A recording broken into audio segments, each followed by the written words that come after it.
of Allah, the most beneficent, the most merciful. During history of mankind, many people have claimed to be prophets, some for political motivations. How do we know who is a true prophet or not? And how do we even know prophets even existed?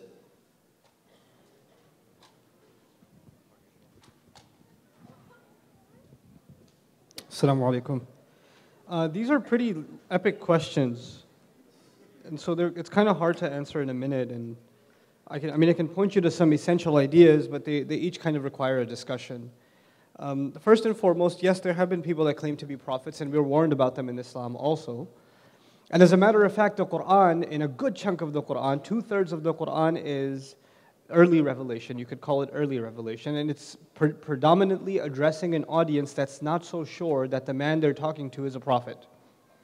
So it's a dialogue happening between God and a disbelieving people through the mouth of a messenger, an oral message. I want you to visualize what's happening here. A speech is being delivered by God, and the vessel of that speech is His messenger, sallallahu alaihi wasallam. May peace and blessings of Allah be upon him and his family. And that man, the one who's skeptical about him, doesn't see God, doesn't see a book coming down from the sky. All he hears is words coming out of his mouth. That's all he sees. So he says, how am I supposed to know that these words that you're saying belong to God? But interestingly, in our faith, what's happening is this conversation is actually happening not between the Prophet and the people, but as a matter of fact, between Allah Himself and the people. And Allah hears carefully what they have to say, and then turns around to His messenger and says, well, they ask you this, counter with this, ask them this, question them about this. And so there are a few counter arguments that are mentioned in the Quran as they raise their skepticisms about the Prophet's validity as a man that receives revelation.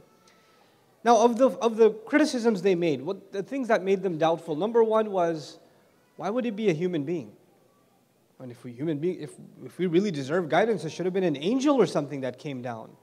Well, you're just a human being like us. You walk around, you go, and they said this about Isa alayhi salam, about Jesus, يَمْشِي فِي الْأَسْوَاقِ يَأْكُلُ الطَّعَامُ وَيَمْشِي فِي الْأَسْوَاقِ. He goes and eats food too, and we've seen him shopping too. Oh my God, he's just like us. What are you talking about? He's a prophet. He receives revelation. How can that be?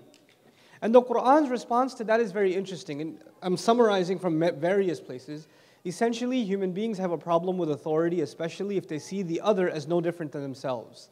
And the first question they like to ask is, what makes you so special? And this began with the devil himself.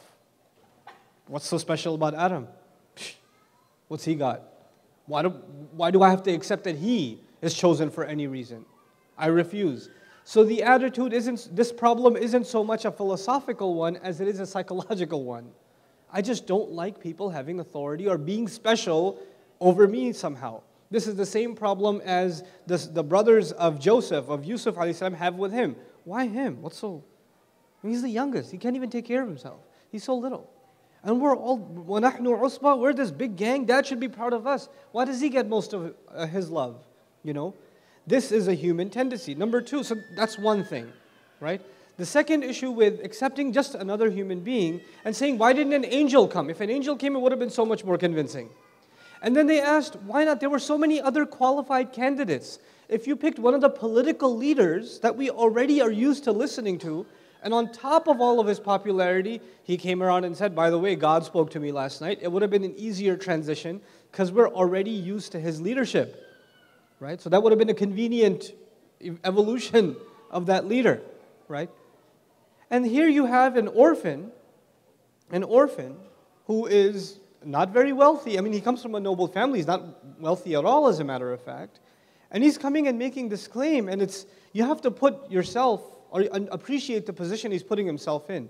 A man invites the entire village to the mount, and gets up on the top of the mountain, gets their attention, the equivalent of that back in the days microphone, gets their attention, and then basically tells them, listen, do you guys trust me? If there was an army attacking from behind this mountain, would you take my word for it?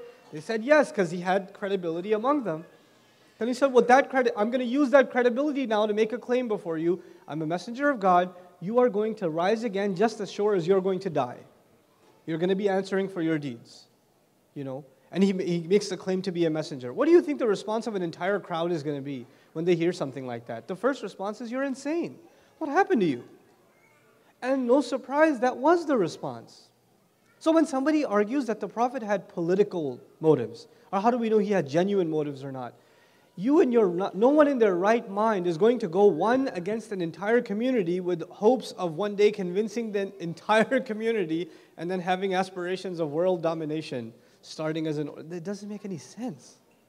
It doesn't make any sense. And to hear that you're insane day in and you're a liar, you're insane, you're a nuisance, you're a disappointment, and to have your own family just completely abandon you and do away with you. And so things aren't getting better over the years. They're getting worse and worse and worse. And the abuses that start with ridicule have moved on to insults, have moved on to physical abuse that you can't even retaliate against by God's command Himself. And then on top of that, revelation comes, you can't leave yet. Stay here, talk to the same crowd. You got to talk to the same crowd. I mean, I want you to understand, when people like blatantly just say, oh, these people came to be prophets so they can confuse the people and control them somehow. You know, religion being the opiate of the masses and all. Well, you know what? Why don't you drop the real opiate that you have in your hand before you have this conversation? You know, where you talk about the religion being the opiate of the masses. And very, very genuinely, I want to share with you, what the prophets go through, I don't think any of us can handle. Many of you have jobs, or you run a business, right? Or you're at school. You're not used to being insulted. Nobody gets insulted at their workplace and shows up the next day with a smile on their face, back to business as usual. It affects you. You can't eat that day. You might even think about quitting your job or filing a lawsuit, something, you know. If I spoke before a crowd and they booed me, I wouldn't go before the same crowd again. I'd find a different audience. I wouldn't have the stomach to do that day in and day out. And by the way, one last point about this issue of prophethood. When other people claim to be prophets, they call to themselves. Our messenger is calling to God. He's calling to sacrifice. And the biggest example of sacrifice is himself. It's not like he's speaking from this position of a throne. You ever seen these movies where the kings are on the throne and they send the soldiers into battle? Right? Who's on the front lines? The Prophet himself, sallallahu alaihi wasallam. The Prophet himself. And if he's in a position of political leadership, his family should be doing well as the Muslim community grows. He should be doing pretty well for himself. His own daughter comes to him, radiyallahu ta'ala anha, and says, I'm hungry. I haven't eaten for 2 days. And he lifts his shirt and there are rocks tied to his belly and he says, it's been 3 for me. You know? And yet he makes sure the others are fed. This is our messenger. What alternative agenda? What alternative agenda? So the Qur'an's argument to the original, if you think you have a right to be skeptical whether he's a messenger or not, the people who lived in his midst have more of a right. You have to dig books to find some dirt on him. They live next door. They can find it on him. So what does the Qur'an issue as a challenge to them? إِنَّكَ لَعَلَى خُلُقٍ عَظِيمٍ. You are committed to a very high moral character. That is a proof of the Qur'an. That's one of the main proofs of the Qur'an, of him being a messenger. Let them challenge your character. Let them say what they will about your character. To call him insane is to just, you know what that does, right? Oh, that guy's crazy, don't listen to him. That just means we're scared of what he's going to say. So instead of, before you get to hear a word from him, just dismiss what he has to say, right? Tune it out. Tune it out. That's not an intelligent way of dealing with conversation. Somebody's trying to talk to you and you say, you're just crazy. Stop. That's not a reasonable way to deal with conversation. The other, he's a liar. Okay, prove it.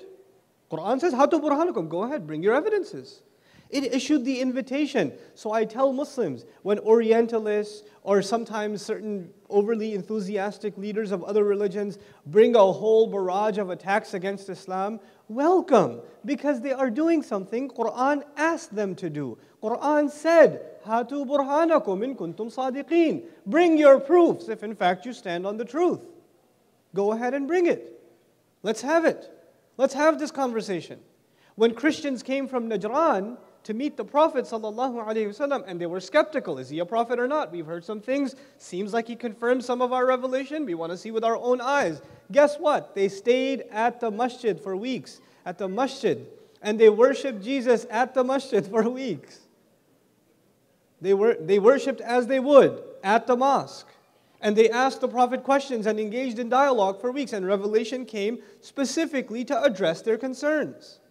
And that conversation happened in a very civil fashion. It can still happen now. It doesn't have to be rooted in hatred. It doesn't have to be angry and cynical conversation. It doesn't have to be a match. Islam the conversation about religions is not a debate. This is the last comment I want to make. I know it's the end of the QA session. The conversation between people of faith should not be a debate. It should never be a debate. And let me tell you why it shouldn't be a debate. And the last thing you want to have with somebody is a debate. Because the only thing following debate is animosity. Because debate by definition is a competition, right? One is going to win and one is going to lose. And even if I lose, or even if you lose in a debate, it may seem like you lost, it may seem like I won or whatever.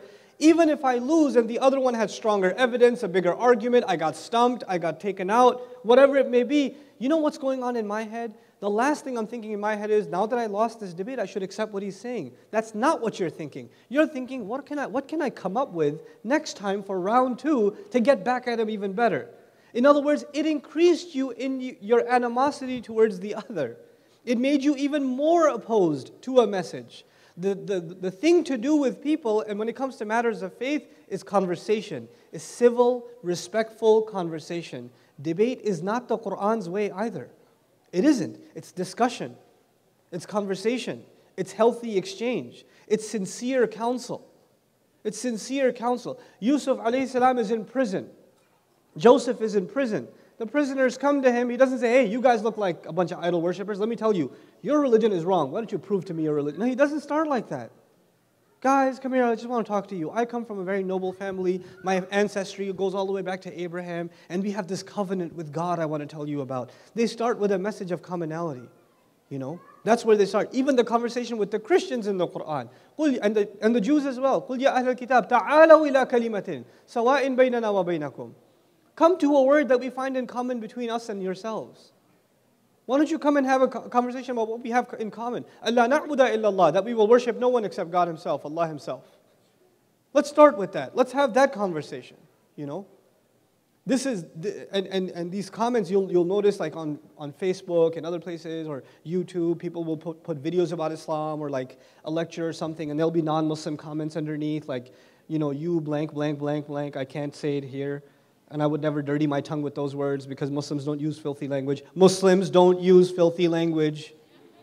Guys, they don't use filthy language. They don't even say anything close to filthy language. They don't even change its spelling to say, hey, I didn't say that.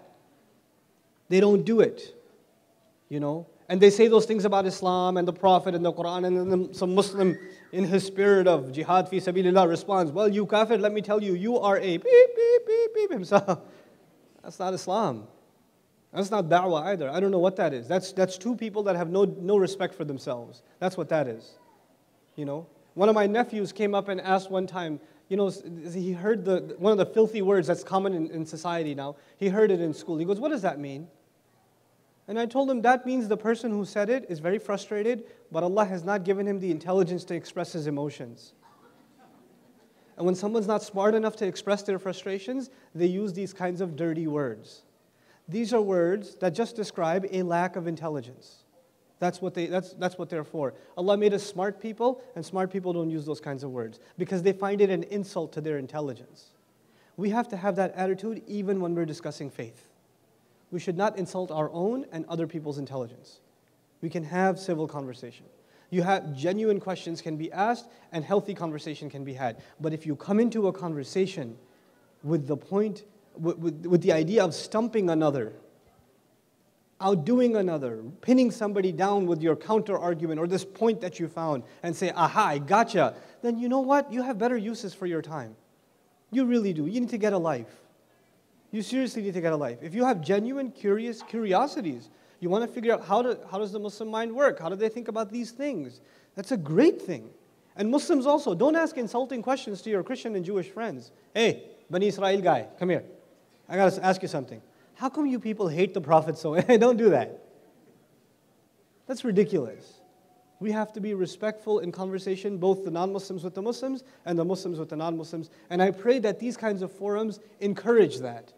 That we can have, we don't have reservations in talking and speaking our mind, but also we maintain an atmosphere of mutually shared respect. Barakallahu li wa lakum. Assalamu alaikum wa rahmatullahi wa barakatuh.